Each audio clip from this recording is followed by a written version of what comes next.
دوستان ما از کوههای بلندیم با ما پستی نمیزیبد رحمت بر برادرها که اومدن ما را دستگیری کردن Let's go دشت میریم ассалому алайкум дӯстон, субҳатон ба хайру шодӣ бошад. Хабарҳои нав ва тозатарин аз тарафи шабакаи Knockout TG баҳри шумо.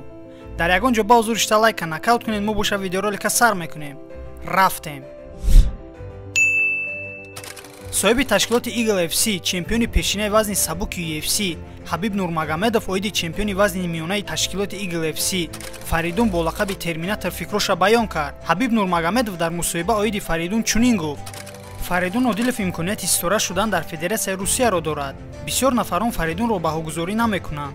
Дар охири сол ӯ метавонад истораи машҳури вазни миёна гардад. Дар оянда ӯро муҳорибаи овозадор интизор аст. муҳофизати камарбанд бар зидди Шлеменко.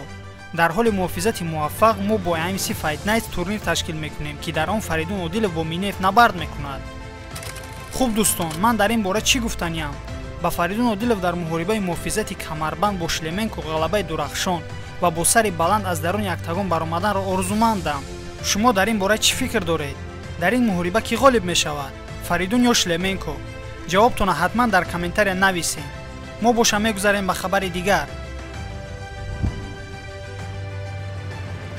расман муҳориба барои камарбанди вазни нимсабуки Титан FC Муҳаммад Наимов бар зидди ҷангавари фаластинӣ Али Алқайсӣ рӯзи 18 феврал дар турнири Титан FC 74 баргузор мегардад. хотиррасон мекунам ки Муҳаммад Наимов бояд рӯзи 17 декабр дар турнири Титан FC 73 бо ҷангавари қирғиз Азизбек Сатибалдиев набард мекард. аммо бинобар аз сабаби ҷароҳат бардоштани Азизбек Сатибалдиев ин муҳориба баргузор нагардид ва Муҳаммад берақиб монда буд.